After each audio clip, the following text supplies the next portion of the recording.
Makapangutana kita, ang mga kasinatian ba ni Jesus sa atong ebanghelyo, mabati ba nato sa atong kapanahunan karon? Tigali nindot, nga gisugdan nato ang pagpanaw ni ining panahon sa Kwaresma, sa pagpahinumdum kanato, nga sama nga kita katawhan nga kadunay gitintal sa yawa. Si Kristo mismo, ang Dios nga nagpakatao, ang Dios nga nagluwas kanato gitintal usab. Sama kanato wala mi undang ang yawa sa pagtintal kaniya. Apan ang kalainan mao, siya wala nagpadani sa yawa. Apan usahay kita, kita pa'y mudani sa yawa. Si Jesus wala naminaw sa yawa. Apan usahay kita pa'y moingon, uy, kanusa mo kunin mo sunod tintalon? Mingaw naman ang akong kinabuhi. Mga igsuon, tuguti ako sa pag-uban kaninyo ni ining pagpamalandong o pagtanaw sa kontemporaryong mga kasinatian sa tentasyon ni Jesus. Una, anaa ang haylo sa pagkahakog ug walay pagpakabana sa uban. Dihang ang yawa maingon, himua kining bato ngadto sa pan. Sa kalibutan, diin ang kabuhong sa material nga butang mao ang simbolo sa kaugalingong kausbawan, ang pagkahakog misanay.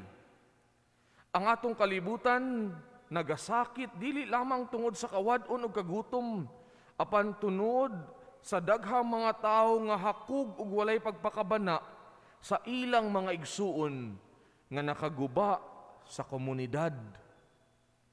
Makahadlok nga kita nga diha sa atong katilingban, ana ay mga tawo nga andam muyatak sa tanan ug mudaot sa tanan, makuha lamang ang ilang gusto ug maayo lamang ang ilang kinabuhi ug maayahay lamang ang ilang pamuyo.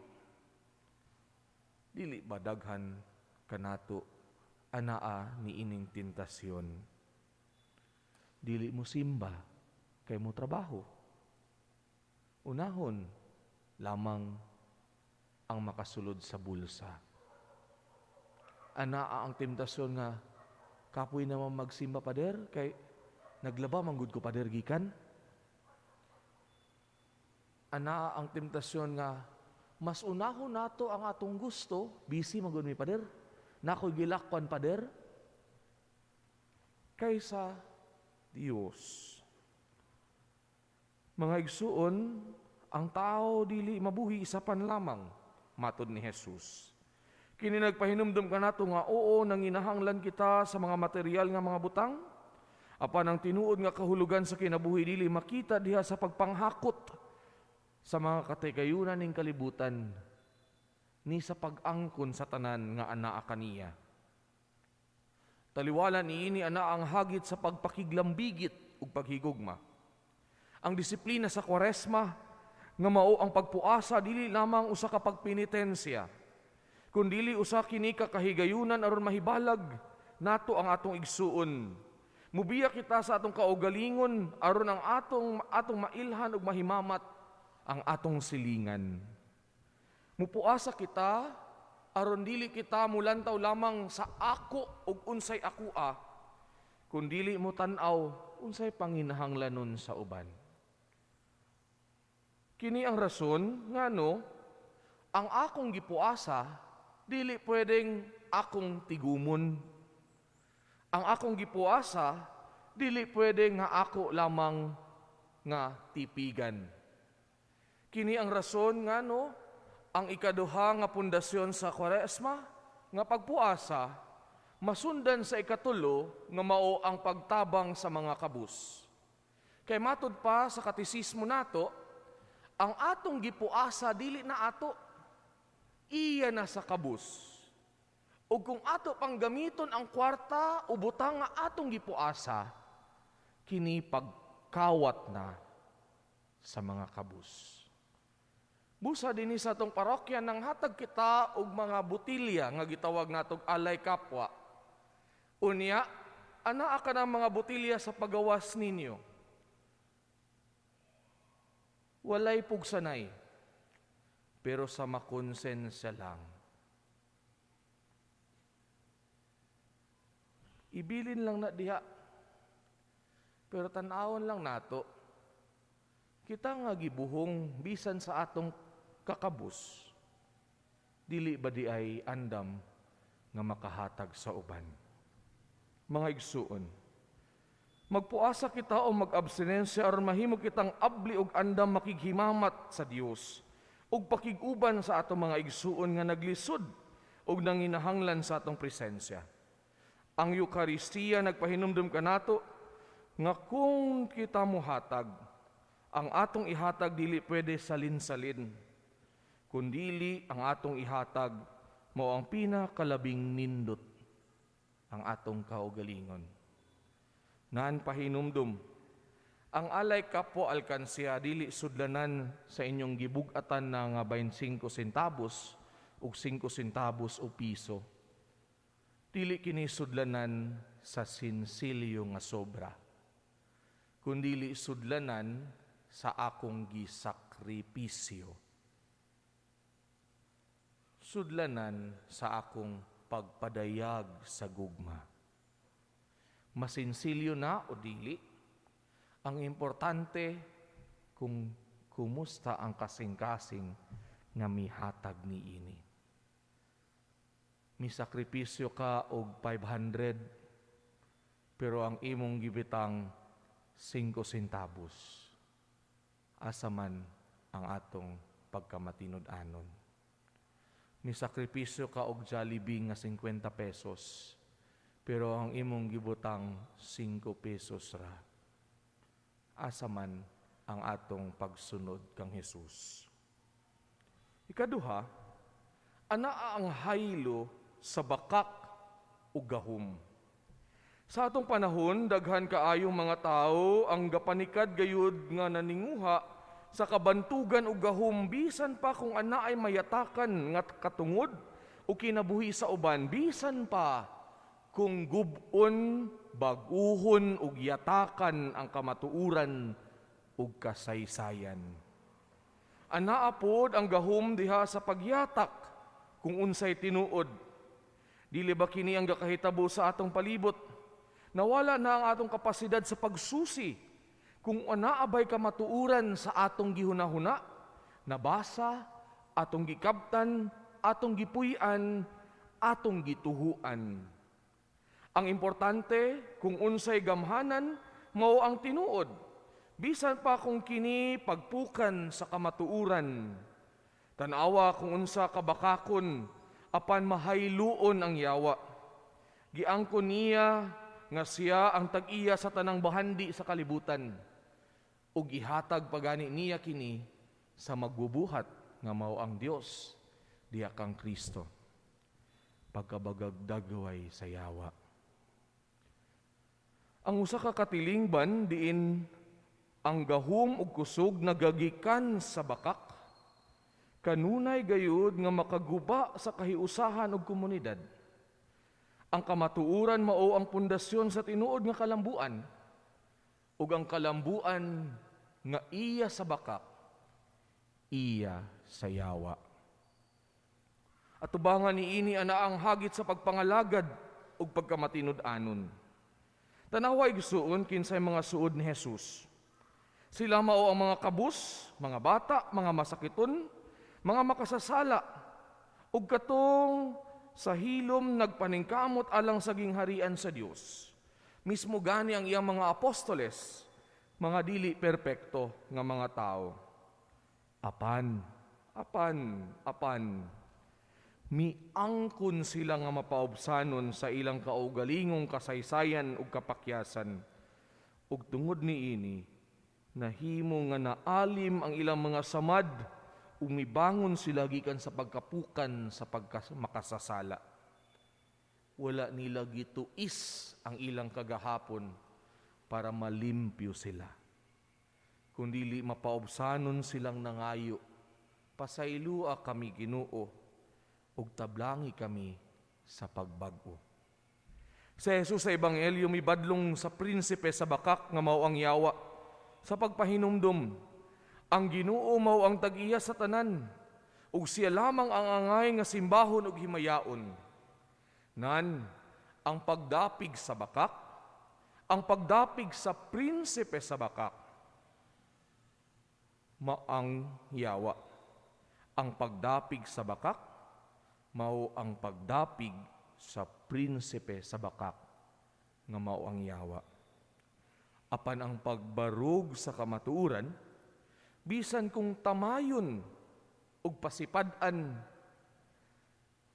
mao ang pagsunod kang Kristo asa may imong gipili.